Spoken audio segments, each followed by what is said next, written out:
가기사는 증시 각도기. 네, 안녕하세요. 전문투자 증시 나침반 안지원입니다. 징글징글합니다. 네. 징글징글해. 사실은 뭐 많이 패닉이 빠진 거에 비해서 덜 빠졌다고 생각하실 수는 있지만 진짜 징글징글합니다. 연초 대비 오른 게 거의 없어졌어요. 2873에서 2909포인트 올랐네요. 예, 올해 한 1%대 정도 상승했고요. 네. 코스닥은 한 2%대 정도 상승을 했습니다. 네. 거의 연초에 많이 올랐었는데 그거를 차례차례 다 뺐습니다. 네, 다 뺐는데 오늘 같은 날 굉장히 어려웠던 게 대형주들은 그런 대로 버텼고 네. 중소형주들은 드륵을 당했고, 그러니까 프로그램 매수가 많이 들어왔어요. 처음에 아침에 현물지수가 급락을 하면서 선물지수 대비 현물지수가 급락하면서 베이시스가 쫙 벌어져서 콘텐츠가 강하게 나오자 선물을 팔고 현물을 프로그램 매수하는 흐름 나오니까 당연히 대형주들은 아침에 강세였고, 그래서 생각보다 지수는 안 빠졌는데 내 계좌만 녹은 그런 느낌? 계좌 얼마 안 빠졌는데 왜 내 계좌 녹았어? 이런 느낌.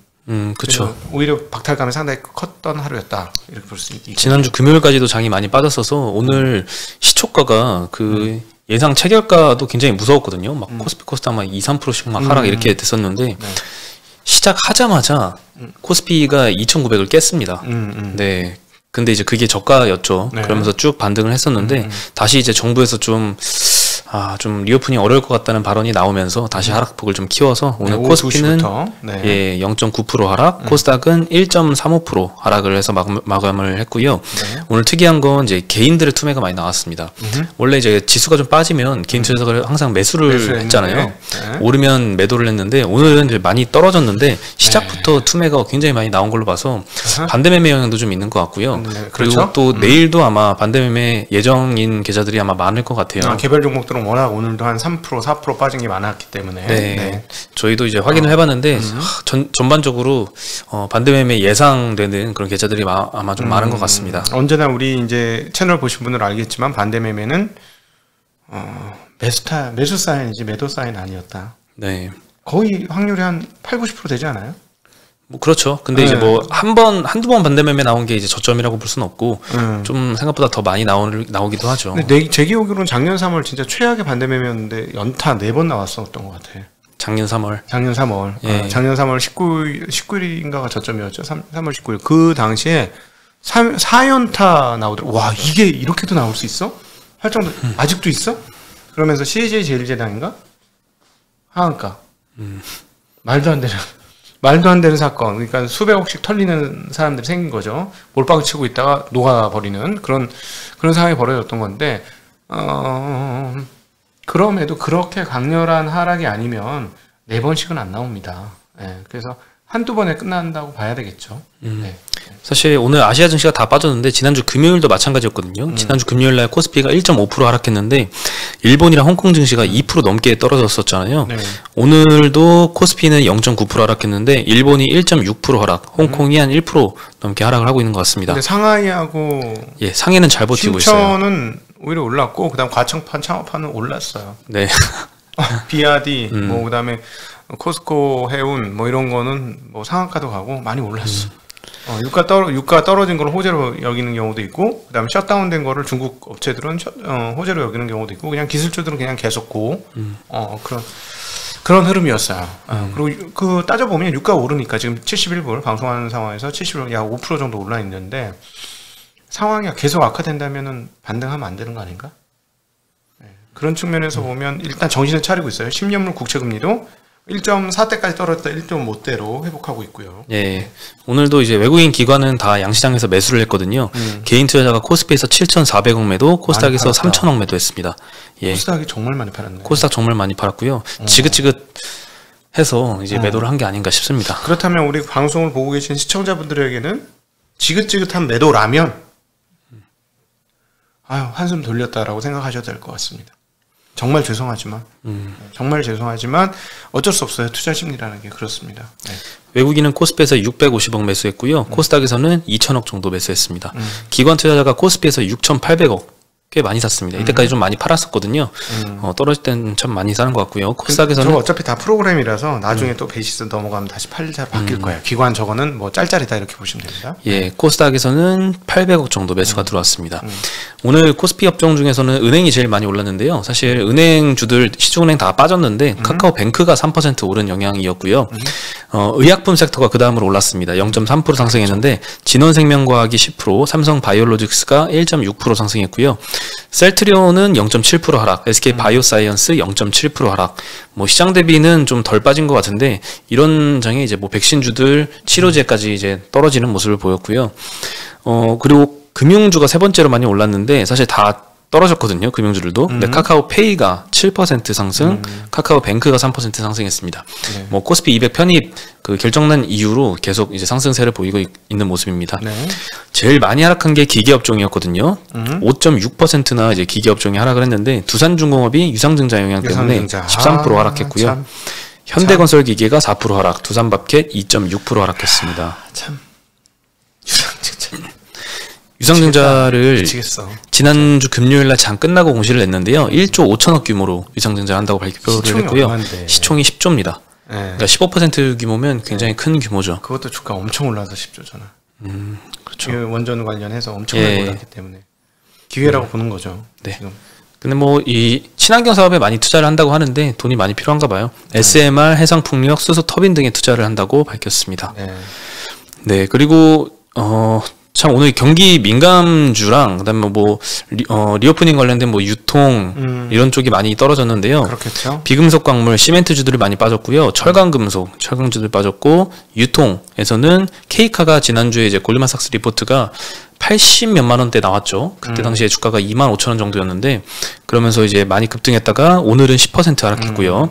현대백화점, 호텔신라 이런 데가 좀 많이 3.3%대 정도 하락을 했습니다. 일종의 컨택주. 네. 네. 건설주들도 오늘 중소형 건설주 위주로는 많이 빠졌고요. 예. 대형 건설주들은 한 2%대 하락을 했습니다. 운수장비 업종도 많이 하락했는데요. 조선주들이 지난주에 이어서 추가적으로 하락을 했습니다. 현대미포조선은 5% 하락, 삼성중공업, 현대중공업은 3% 정도씩 하락을 했습니다. 조선주들이 오늘 같은 날도 빠지네. 네. 유가도 떨어졌고 이렇게 만약에 셧다운 된다 그러면 예전처럼 또 그게 가격이 오를 수도 있는 건데 신기하네. 네. 많이 빠지네요. 조선주. 네. 그리고 이제 현대모비스 이런 자동차 부품주들도 한 2, 3%대 하락했고요. 현대차도 2.4% 하락, 기아도 1.7% 하락했습니다. 오늘 전반적으로 뭐 시총 상위 몇 개 빼고는 다 많이 하락을 했습니다. 네. 코스닥에서는 좀 NFT 관련된 업종만 많이 상승한 것 같아요. 디지털 컨텐츠 업종이 1.5%로 상승을 했는데요. 위메이드 맥스가 상한가 같고요. 네오위즈 17%, 네오위즈 홀딩스 13%, NHN 벅스 8%, 위메이드 6%, 알서포트 2.4% 상승을 했고요. 대단합니다. 네. 근데 오늘 외국인 업종 수급을 보면은 서비스업에 700억 매수가 들어왔어요. 하이브 300억 샀고 크래프톤 240억, NC소프트도 한 75억 정도 샀는데요. 여전히 게임주 그리고 뭐 하이브 이런 뭐 NFT 관련된 사업을 하는 곳은 좋게 보는 것 같습니다. 네. 오늘 골드만삭스에서도 그 한국 시장에 대해서 투자 등급을 마켓 웨이트로 좀 이렇게 내렸거든요. 네. 한 차례 내렸는데 그나마 이제 비중 확대할 섹터는 NFT 관련된 섹터를 언급을 했었던 바 있습니다. NFT라고 특정했나요? 그냥 소프트웨어나 뭐 콘텐츠가 예, 그렇게 얘기 안 하고 뭐 NFT라고 리포트에 언급을 했었습니다. 큰 회사가 NFT? 네. 좀 이해 안 가네. 근데 뭐 국내 좀 대형주들 중에도 이제 NFT 사업을 하는 데가 굉장히 많으니까요. 야, NFT가 누가 현실화했지 지금? 아직 잘 모르겠는데. 돈 안 되잖아 아직은. 그래도 위메이드 같은 경우에는 이미 게임을 해외에서는 많이 창출을 했잖아요. 그게 NFT하고 상관없잖아요. 그건 NFT 돈 되는 건 아닌데. 근데 지금 당장은 한 건 아니죠. 그러니까 나는 리포트에서 증권사 리포트가 그런 걸 썼다는 게 신기해서. 네, 예. 그래도 좀 이제 미래가 좀 명확해지고 있잖아요. 지금 당장은 없지만. 전기차 정도면 모르겠는데 NFT는 아직 시간이 좀 더 있어야 될 것 같아요. 빨라지긴 하겠습니다만. 네. 네. 예, 그리고 의약품 섹터는 오늘 매도를 했습니다. 네, 이것도 저는 조금 특이하다고 생각했는데요. 셀트리온, SK 바이오사이언스, 신풍제약, 삼성 바이오로직스 이런 백신주들, 치료제, CM 업체들 변이 바이러스가 오늘 터졌는데도 외국인들은 좀 매도를 하는 모습을 보였고요. 이 변이 바이러스를 이렇게 심각하게 보지 않나 이런 생각도 좀 들더라고요. 네, 오늘 그리고 이제 오후쯤에 그 정부에서 싱가포르, 사이판 등의 이런 지역에서 이제 오미크론 변이가 나오면 서킷 브레이커 검토한다 이런 언급을 했었는데요. 서킷 브레이커란 거는 현재 트래블법을 합의했던 이런 국가들과의 방역 완화를 일시 중단하는 비상 계획을 의미합니다. 그리고 추가적인 일상화 단계 이행도 불가능하다 이런 언급도 했습니다. 지금 일상회복 단계 1단계를 진행을 하고 있고 추가적으로 계속 완화를 해갈 계획이었는데 그게 좀 계획대로 차질이 좀 발생했다라고 언급을 했고요. 일상회복 2단계 전환을 유보하면서 4주간은 특별 방역 대책을 시행한다라고 발표를 했습니다. 그리고 또 부스터샷도 이거 맞아야 된다라고 얘기를 하는 것 같아요. 부스터샷을 맞아야지 예방 효과가 유지되기 때문에 이제는 추가 접종이 아니라 이게 기본 접종이다라고 밝혔습니다. 그래서 3차 접종까지 맞아야만 접종 완료된 것으로 인식 전환이 필요한다라고 언급을 했는데 뭐 의무화까지는 아직은 아닌 것 같지만 점점 이 부스터샷 중요성을 강조를 할 것 같습니다. 근데 조금 여러 가지 망감이 교차하네요. 다른 나라 못 사는 나라는 아직 1차, 2차 못 맞은 나라가 부지기수인데 네. 우리나라는 3차 맞겠다고 하는 거는 옛절에 막 그랬잖아요. 선진국 니들만 맞냐? 니들만 사람이냐? 그랬었는데 우리가 이제 그 꼴 됐네. 예, 지금 백신 양극화가 아직도 심하긴 하죠. 네. 동남아 이렇게 되면은 회복되기 굉장히 어렵죠. 그러면 공급 적체 문제도 해결되기 굉장히 어렵고 그게 사실 제일 큰 문제죠. 중국 공장만 계속 돌아가고 이런 확률이 계속 있는 거죠. 네, 그 동남아 쪽에는 좀 이 변이 바이러스가 안 퍼졌으면 좋을 것 같은데요. KB증권에서 이제 가장 부정적인 시나리오로 바로 그거를 언급을 했습니다. 기존의 백신이 이 변이 바이러스의 효과가 없는 것, 거기에다가 이 글로벌 봉쇄 조치가 강화되면서 다시 글로벌 공급망 차질이 발생하는 경우를 가장 부정적인 시나리오로 언급을 했고요. 근데 이제 가장 유력한 시나리오는 기존 백신이 오미크론 변이에는 효능이 좀 낮아질 수 있지만 경구용 치료제가 충분히 효과를 발휘할 것으로 전망을 했습니다. 그래서 이제 기존 이베스트 증권에서는 기존 백신의 효과가 없어질 수는 없고 기존 코로나 바이러스보다는 낮겠지만 60% 이상일 것이다라고 언급을 했습니다. 지난주에 그 연합인포에 나오셨던 그 강하나 애널리스트 분 있잖아요. 그분이 제가 그 방송 중에 저도 들었는데 의전원 출신이라고 하더라고요. 예, 그래서 그런지 저는 약간 이분 의견을 좀 믿고 싶어졌습니다. 그분이 그렇게 의견을 내신 거예요? 네, 네, 그분이 오늘 의견을 줬고요. 그래도 60% 정도는 효능을 발생을 할 것이다. 그리고 부스터샷 중요성이 대두가 되었고 백신 공급이 빨라져서 기존의 콜드체인이 필요 없는 제조합 단백질 기반의 백신 개발 업체인 SK바이오사이언스, 노바백스 이런 업체들의 업사이드가 커졌다라고 언급을 했습니다. 화이자에서는 이제 기존 백신 가지고 이 변이 바이러스의 효과가 있는지 없는지를 판단을 해야 될 텐데 그 판단에 소요되는 기간이 한 2주 정도라고 언급을 했고요. 만약에 그 효능이 없다라고 결론이 났을 때에는 새로운 변형된 이제 백신을 개발해야 될 텐데 그 기간은 한 3개월 정도. 100일. 네, 3개월 정도가 소요될 것이다라고 언급을 했습니다. 그러니까 또 궁금한 적체에 대한 고민이 생기니까 또 자동차 업체들은 또 안 좋았던 거고. 네. 일본도 오늘 전 세계 대상으로 외국인들의 입국을 전면 금지한다라고 밝혔습니다. 이건 내일부터 금지한다라고 밝혔고요. 점점 이렇게 통제가 강화되는 것도 리오프닝 주도의 약세를 좀 초래를 하는 것 같습니다. 그렇죠.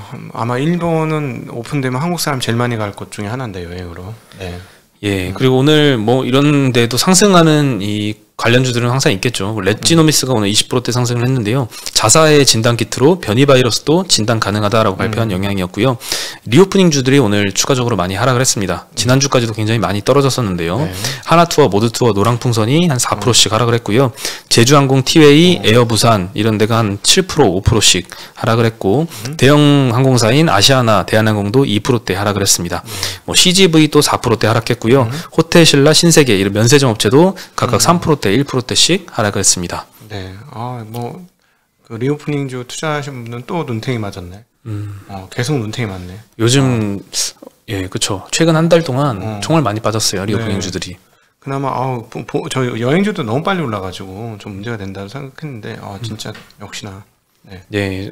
뭐 예전에도 한번 말씀드렸지만 수요 회복이 좀 상당히 시간이 걸리면서 치킨 게임도 강화를 하면서 마진을 압박받고 있는 게 참 문제인 것 같습니다. 네, 여행업체들은 정말 힘들겠네요. 네. 네, 이렇게 되면. 네. 네. 그리고 이제 위메이드가 오늘 6% 상승을 했는데요. 이런 장에 보통 이제 다른 그 NFT 관련된 뭐 게임주들 그렇게 많이 오르진 않았습니다. 게임비의 컴투스는 1.8% 5%씩 하락을 했고요. 펄어비스 카카오 게임즈 크래프톤은 뭐 0. 몇 %씩 상승을 했는데요. 오늘 액션 스퀘어라는 이제 기존에 MOU 맺었던 업체가 있는데요. 신작 모바일 게임 블레이드 리액션이란 걸 내년 상반기에 위믹스 플랫폼에 탑재할 것이다. 이런 계획을 밝혔습니다. 네. 그리고 내년 상반기에 한국과 중국, 싱가포르를 제외한 글로벌 전역에 이 게임을 출시를 한다고 하고요. 자체 게임에 활용될 게임 토큰 액투코라는 토큰도 공개를 했습니다. 네. 위메이드와 액션 스퀘어가 지분 투자를 통한 협력을 했었거든요. 그 이후 첫 공식 행보로 보이고요. 위믹스 플랫폼 내에 액션 스퀘어 게임 토큰이 발행되는 첫 번째 사례입니다. 네, 위믹스 플랫폼이 점점 이제 커지고 있는 거고요. 네. 그러면 이제 요 액션 스퀘어 게임을 통해서 뭐 채굴한 이런 토큰을 위믹스 플랫폼에서 다른 위믹스 코인으로도 바꿀 수 있는 거고요. 게임 간의 이런 화폐 전환이 이제 일어날 수 있는 거죠. 네, 그리고 카카오페이 최근 5일 동안에 한 40% 상승을 했거든요. 네. 예, 셀트리온 시가총액을 제쳤습니다. 카카오페이가 이제 시가총액이 31조 원이 됐고요. 셀트리온이 29조 3천억. 그래서 12위, 셀트리온이 13위로 예, 내려왔습니다. 신규 특례 요건을 충족을 해서 코스피 200 종목이 편입이 되고요. 롯데하이마트가 제외되고 12월 10일에 편입이 될 예정입니다. 그리고 이제 국내 5대 증권사 순이익이 내년도에는 한 30% 감소할 것이다. 이런 전망이 SK증권에서 나왔는데요. 네. 올해까지는 정말 급성장했잖아요. 실적이 굉장히 3분기까지도 좋은데 앞으로가 좀 우려가 되는 것 같습니다. 이것도 피크아웃 우려인데요. 일평균 거래 대금 최근에 많이 떨어지고 있고 고객 예탁금도 70조 넘었더니 이제 다시 60조대 초반까지 떨어지고 있는 모습이고요. 신용잔고도 또 감소 추세입니다. 이런 것들에 더해서 이제 기준금리 인상한 영향도 있는데요. 채권 운용 수익 감소를 초래할 것이다. 이런 전망을 했고요. 3분기 기준으로 한 58개 증권사의 채권 자기매매 이익이 5,687억 원 정도 되는데 전분기 대비 한 430억 감소를 했습니다. 네, 증권사가 58개예요? 네. 엄청나게 많네요. 네, 뭐 소형 증권사까지 하면 굉장히 많습니다. 엄청나게 많네요. 야, 우리도 증권사 하나 차려야 되겠다. 맞네. 네. 네. 그리고 이제 저는 좀 가장 큰 우려 요인이 요거는 이제 느끼시겠지만 투자자들의 관심이 이제 국내 주식에서 가상화폐나 이제 NFT 이쪽으로 좀 쏠리고 있는 점도 좀 우려 요인인 것 같습니다. 네. 네, 그래서 일평균 거래 대금도 계속 줄어들고 있는데 SK증권에서는 내년도 국내 증시 일평균 거래 대금을 29조 원 정도로 추정을 하고 있습니다.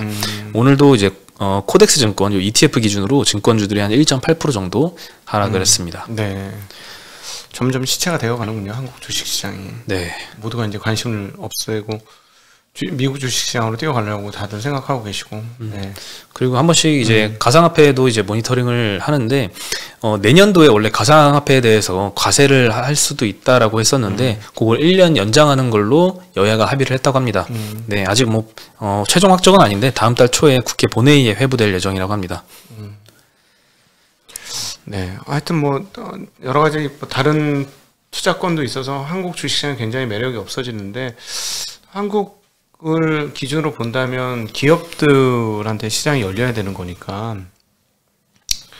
이 관련 공무원분들이라든가 정치권에 계신 분들은 한국 주식시장 활성화를 위해서 어떻게 해야 될까에 대한 고민을 좀 더 해주시면 좋겠습니다. 네, 요즘에 뭐 선진국지수 편입을 많이 외쳤죠. 네, 외치시는 것 같습니다. 지난 주말에도 영상이 하나 그런 게 나왔는데 많은 분들이 상당히 크게 호응을 해주셔가지고 깜짝 놀랐어요.